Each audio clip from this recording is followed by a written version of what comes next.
Then I've got my dress form here so I can show you a couple of things I'm working on. She's all taped up for the last days of day camp. So I was showing how you take measurements and eventually how you add ease. And we were talking about the upper body where you literally add no ease because you don't need it here. This is kind of a fixed location. Your rib cage doesn't move that much. And, if you're reaching, it's collapsing. And most of us aren't reaching back that much. So, anyhow, we talked all about that. I also showed them how to draw stitches on the needle. So both just sketching it out. I've got something on my glasses. And then also doing it in a vector-based drawing program. So those were the big events for this week. I forgot to do Crafternoon. So hi Iris, totally spaced out on 3:00. So I will have to do that another day because we're going to make an art collage button. And they're always fun, but it's always more fun when there are people there for me to chat with. So I said that this would be all optimism and amusement. I've been amusing myself today by making videos. So I started the patio bandana class. All I know is some pattern here. From the Sizzling Stitches ebook, which just came out yesterday. It's 5 designs from me and 2 other designers for things to do with your hair. So knitted things to do with your hair. So I have this example of it. I have several examples. This one, I'm actually putting some beads in the eyelets because I thought it was so boring. And plus that, I got like a zillion of these beads. Sadly, it kind of is boring to do. So, totally sacrificing my good looks for this. I hate things on my head. So this is how I do it because I don't have any hair except at the top. So I knot this. And I would probably, this one's a little bit longer than my other one, put those under. But it does serve to hold back my forelock there. And it's kind of cute.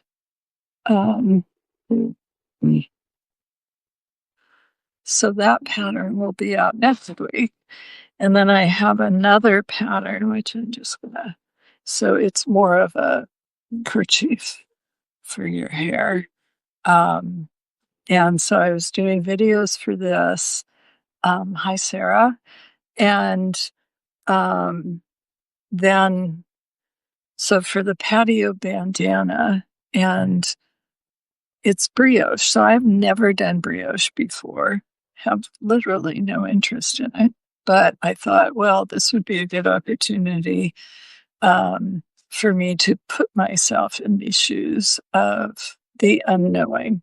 So I started a swatch yesterday. So first of all, I didn't understand. I am good, Sarah. How are you? So I didn't understand the abbreviations. And then there's an instruction that reads, and it totally makes sense once you do it, but when I read it, I was just like, what? Says, place marker, rotate work 90 degrees clockwise. Well, I couldn't figure out what that meant. And finally, I just realized that if you have your needle and your I cord hanging down, that you need to turn it like that so you can pick up stitches. Oh my God. And I had a customer email me like, what the hell does that mean? So I said, well, I've just figured it out and I will put. So Sarah, what time zone are you in? Um, and so I'll put up a video. So I made a video of that, how you actually do brioche, and then how you increase in brioche, which I had the hardest time figuring out until I read Lindsay's description, and which made total sense. And then it was easy. Um, and I watched her video to make sure that I understood correctly. And, this is one of the things I'm always talking about written patterns is that, oh,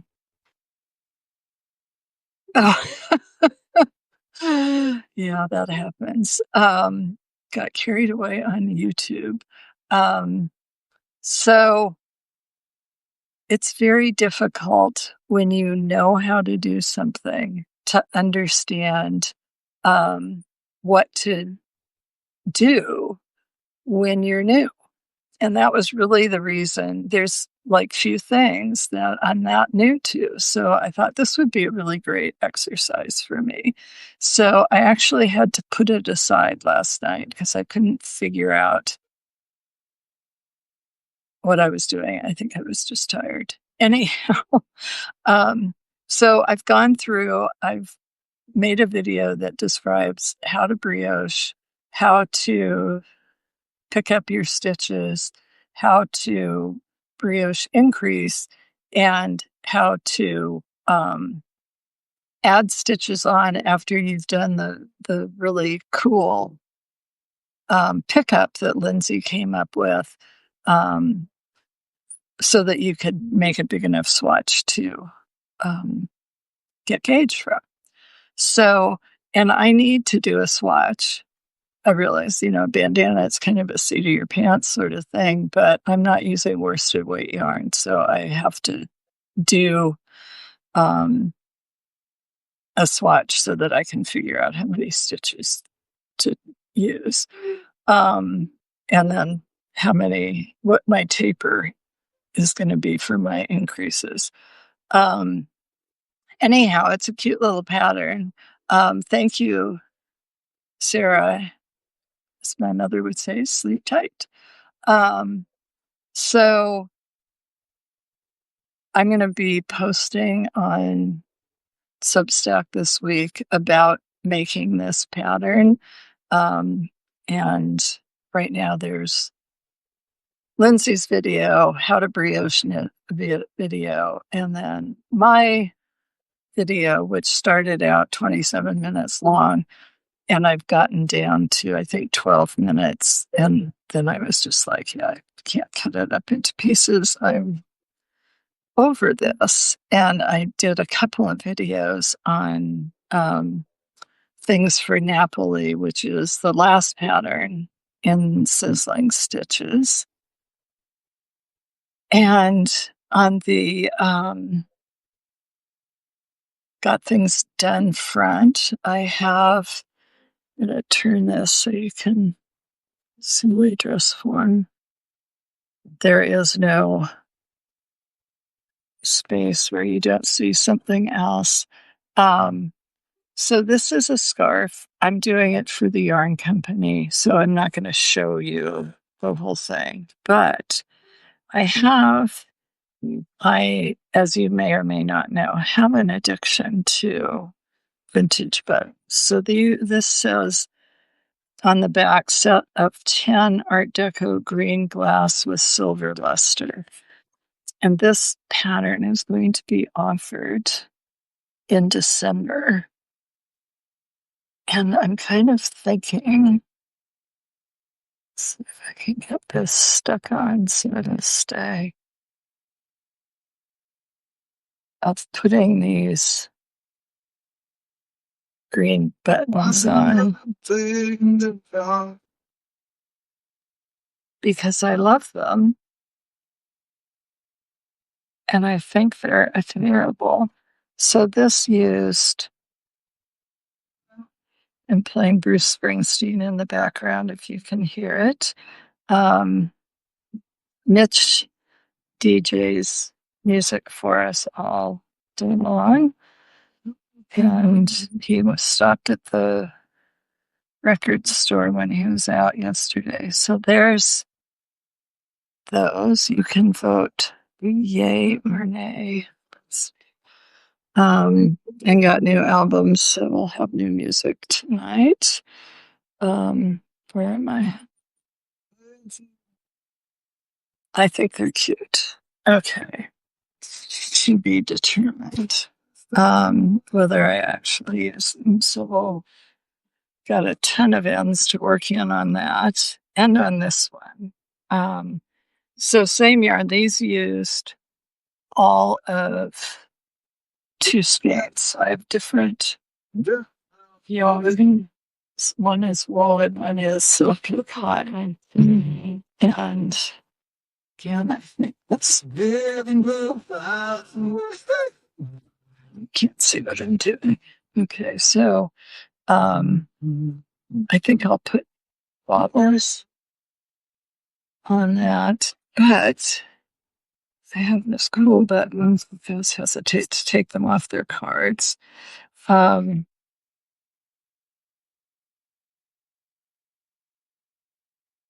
It's another vintage button. This one from Dusty. And so I'm thinking of doing like an I cord that you could stick the ends through with a knot on each of those. So then if I do that, then I have to calm down what I'm doing at the ends. Because I don't want it to be too much. I don't want to freak people out. So this has, well, that's the end without any ends. A lot of ends. And I just looped them rather than cut them at the time that I was knitting. So I did a couple of stitches of it when I'm doing reverse stockinette. I did 2 stitches of stockinette and 2 stitches reverse when I'm knitting. So the edge is pretty nice, and I'm just going to have to buckle down and work all those ends in. Great thing. Hi, Gary. Gary, I have enjoyed your posts, and I don't know whether I can say this, but interesting to get a perspective from a non-female. I will say that, since I don't know what your preferences are about fashion. And it's good to see it from a different point of view. So I have now returned these to the card, except there's one missing. Then I've returned this to the card so they can go back in my button drawer.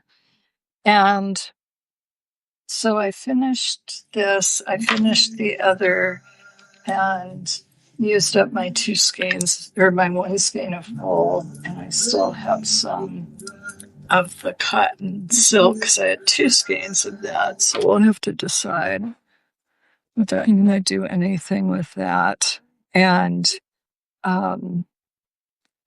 so Iris, I will set up another crafternoon to do the art button. I think you've been kind of stressed this week, so probably just as well. And I'll show you how I'm doing that, which is, as I said, tedious. And I've got this crazy beading wire. I don't want to lose. Fasten that in. So I started out with this little thing here, and these beads have 4 holes, so you can make this flat pattern. But I hate it, so that's good. uh, when I realized I was talking about,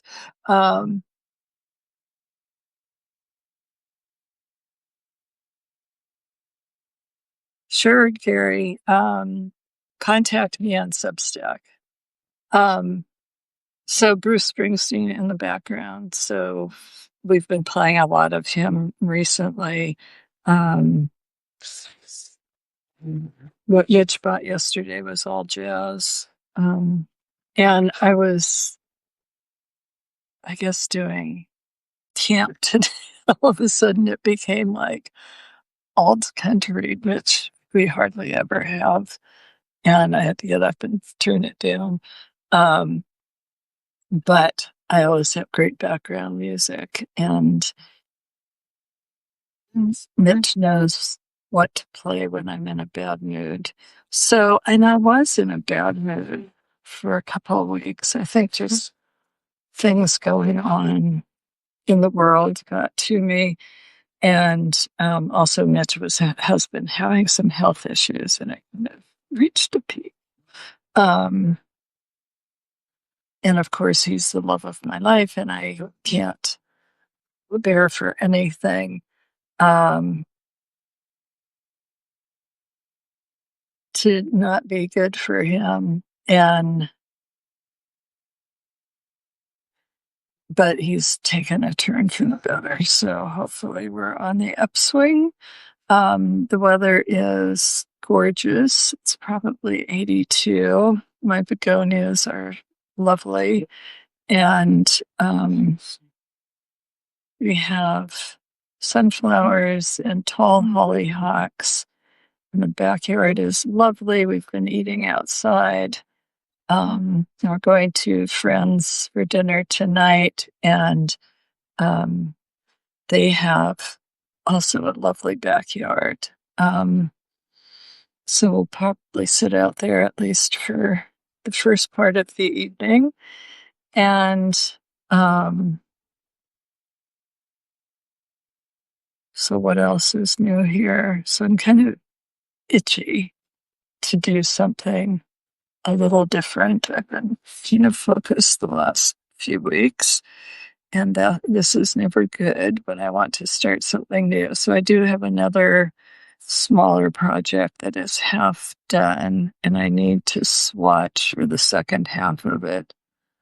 So I'll do that this weekend. I'll do my patio bandana, and after I do my swatch, and it's supposed to get really hot, like 90s, which is horrible for us. We don't have air conditioning, and we have a flat roof. But and my hummingbirds are flying around. There's a couple of movies we want to see. How about socks? I do not make socks, Iris. I hate socks because there's two of them. Um, and it's really hard on my hands because it's small and my hands are not. And I love using DPNs, but it is just too hard on my wrists. And I need to do my PT. She looks down at her weights, which I have been negligent on for like 3 weeks. So I got to get back to doing that. Next week, I have to get back to doing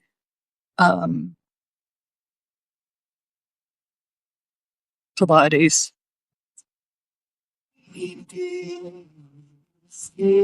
So I can't remember whether I was telling here. Well, I did. I talked about the upcoming, which is now past,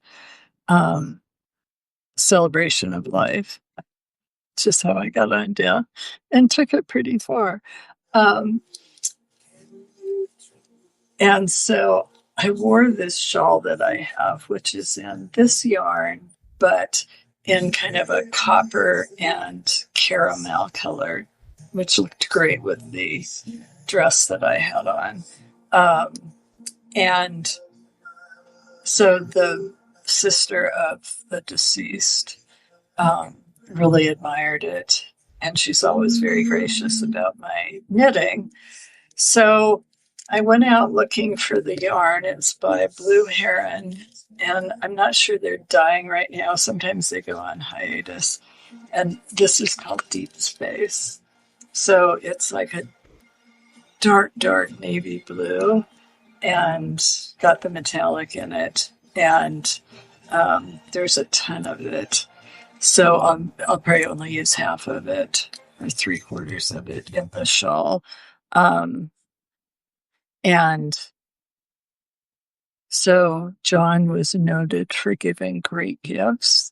So I thought, well, I will just knit this for her and send it off when I finish, and I can just have it for kind of my when I need to knit and don't have a specific project that I'm working on.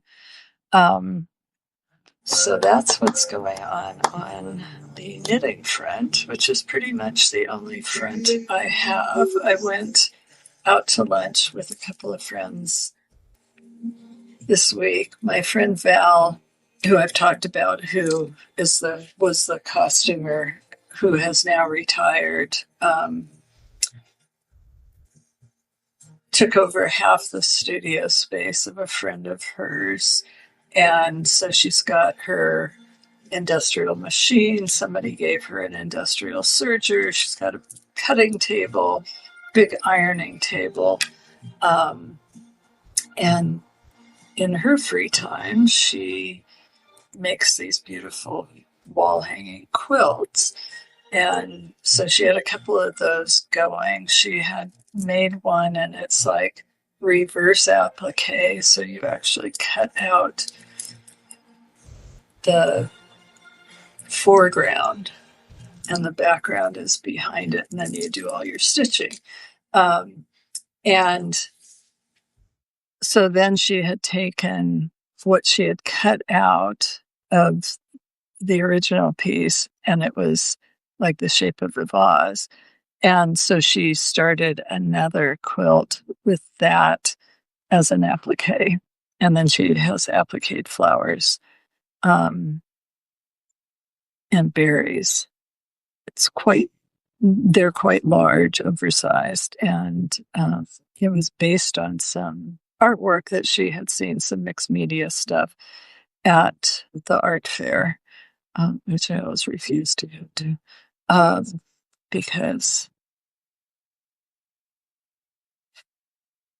it's just overwhelming. I can't do it. And so we met at her studio space so we could see it. And it's like 1.25 miles from here. And runners going by. And then we walked up the street to a kind of Pan-Asian restaurant and had lunch, which was delicious. And then they were going back to the studio. And I had to peel off and come home and get some work done. But it was fun. I don't get out that much. I don't do things during the day usually. And we agreed that we would do it again in September because we always just have fun. So Val was a draper, a costume draper, which just think of it as being a dressmaker. Except that she's not the chief sewer. She's the one making the patterns and finessing things. And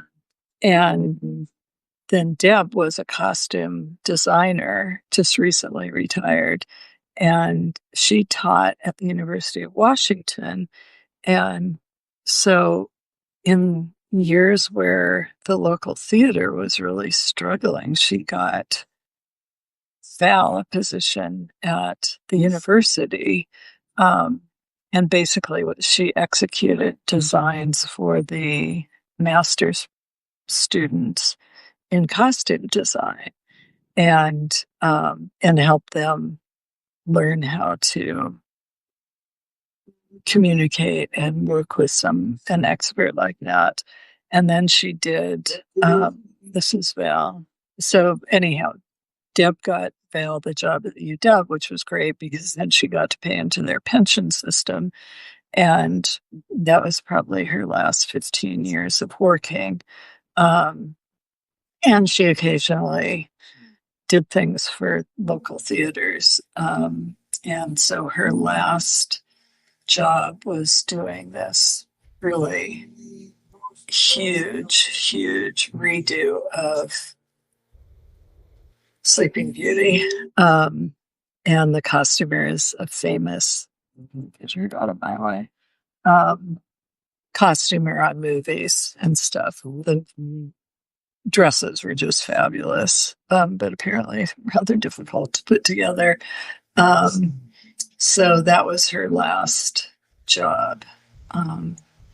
And she thought it was just a perfect one. So Deb, I think mostly works for, she quit teaching full time and then was just like teaching a class until they could find somebody to take it over. And then I think she mostly does costuming for small theater groups, but she said she'd done her last one. And so we talked a little bit about, like, do you have a next chapter? And I, of course, am actively in my chapter. It's been the same chapter for years. It's taken a little bit of a change over the years, but I'm still just like focused on knitting, design, and sizing, and my pattern tailor. So Deb was kind of like, I think I need to find something, although she does ceramics, and felt like maybe she just needed to get back into that. And I think Val's just kind of happy with her quilting for now. And she's a knitter. So that's actually how she and I met, is she's always knitting something. And then we talked about how irritating it is that people don't take us seriously because we do these kind of soft things and don't make any money. So that's not incredibly optimistic, although I felt much better after that whole session. And I probably do need to get out more, but I've got so much to do. So I've been working on my calculators this week, and I had to do one for Napoli. And so that's all good to go and just ready for the release. And then I have a couple that are, that just need some final tweaks. I brought some info up. So I've created a calculator. There are currently calculators that will tell you how much yarn you need to do, like the long tail cast on, or my favorite, the flexible long tail cast on. And for both of them, how much you need in the tail, so you can pull out the right amount of yarn. And then I have the same thing for JSSBO and for binding off in pattern. And I think they're just incredibly fun. So for the bind offs, you just do a sample bind off and take it out and measure the yarn. And then the calculator figures out how much you need for the number of stitches you have to bind off on your project. So this is great for people who are working on one skein and just need to know how much to save for their bind off. So I frequently find myself in that position. And so, plus that, I just love calculating those sorts of things. And I've got, so those two are just about ready to go. I just have to finish up the workbook. And so to do the pattern calculator, first I have to, figure out what I'm trying to do what I need from the knitter and what I need to give back to the knitter once I have their information that fits their situation. So, my workbook in Excel has what's called an input sheet, which is basically the questions that the knitter is asked on the Pattern Tailor. And I have to create a user guide so that I can and put links in there that link for the information for each question. So if somebody has a question, how you have that little round question mark, that's you go to my user guide. And so in the user guide, I have to put these anchors so that, and then I have to do it. So it goes in the user guide and then also in an online document. So it goes to the right place for every question. It's not a big deal for like the calculators because the user guide is like 2 pages. For a garment, it might be 15 pages long, so you don't want to have to be scrolling through. So I do the input sheet. The output sheet, this is in Excel.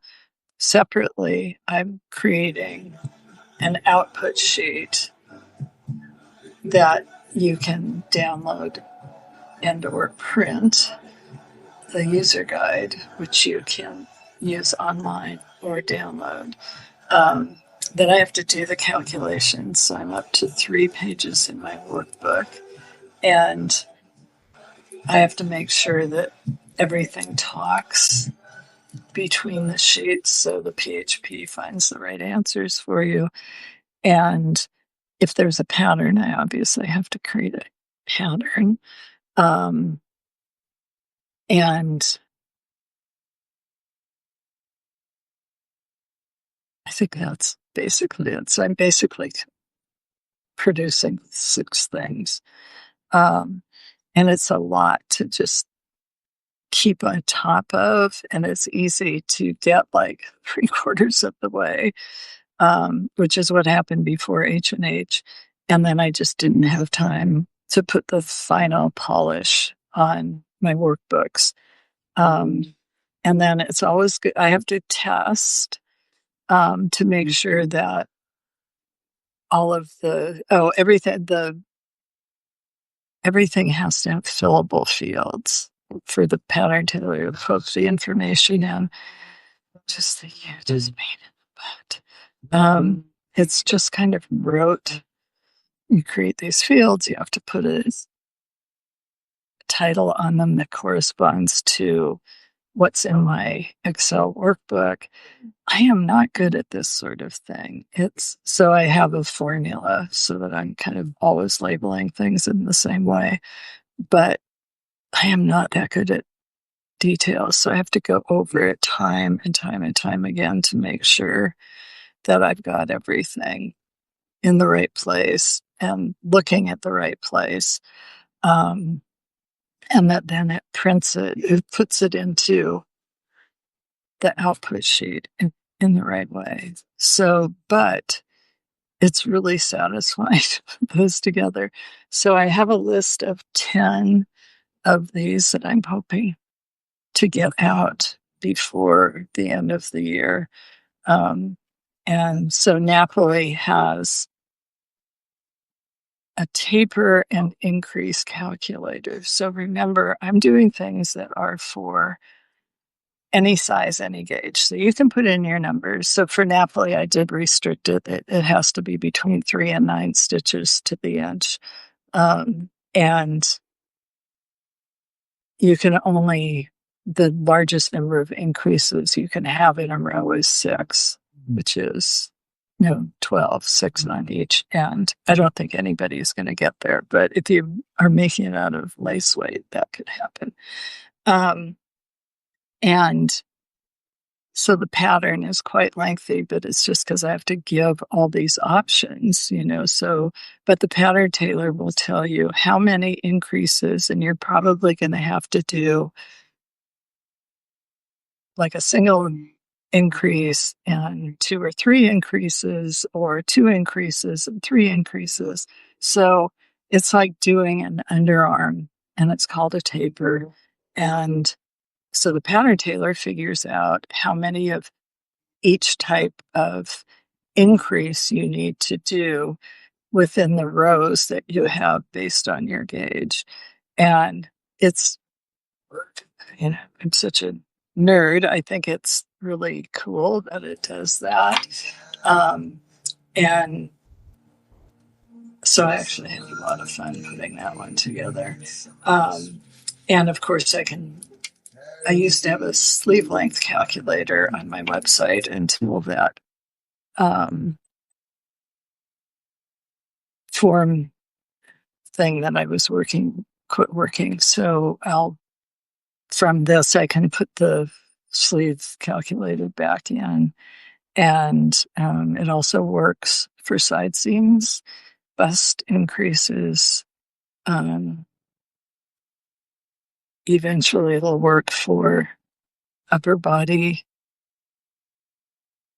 Yeah, it's pretty exciting. But I think I'm the only person excited. Anyhow, if you want to make patio bandana or any of the other 5 designs, so they come out. This one was the first one, and it was this week. The next one, which is this headscarf, will come out next Thursday. And then there's a crochet pattern coming out. So if that's the 17th, the 24th.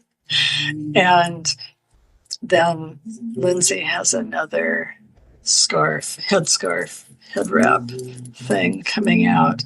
And then my Napoli comes out, I think in August, with the increase calculator. But so the book, which is called Sizzling Stitches, it's $5 this week. So you can go online, and it's on Ravelry, it's on PayHip. You can see it on my blog. If any of those interest you, buy it now, because it's $5 until next Thursday, and then it goes up to $8, and it goes up by $3 every week until the final release. It'll be $17 for 5 patterns. And I will say that we each thought we were doing a quick and easy project. But, like I found with Lindsay's, like if you don't know brioche, it's a little more difficult. And then if you've not picked up stitches that way, it's a little bit of a head scratcher. So I'm making each of these items. I will not be making mine over again. I've already done multiples. And giving tips. So I will be giving tips on mine, but I won't be making a new one.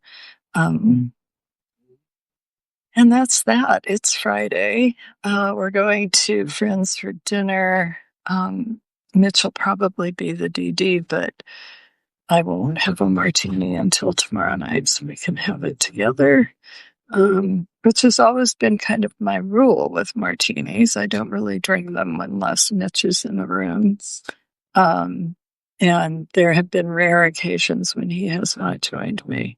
And while he was having issues for part of this year, he was drinking scotch instead of vodka. And that's it. I am ready to be off. And I hope it's not too horrible weather-wise wherever you are. Oh, one last thing. I love to hand wind balls. Well, this red cotton silk is so sticky.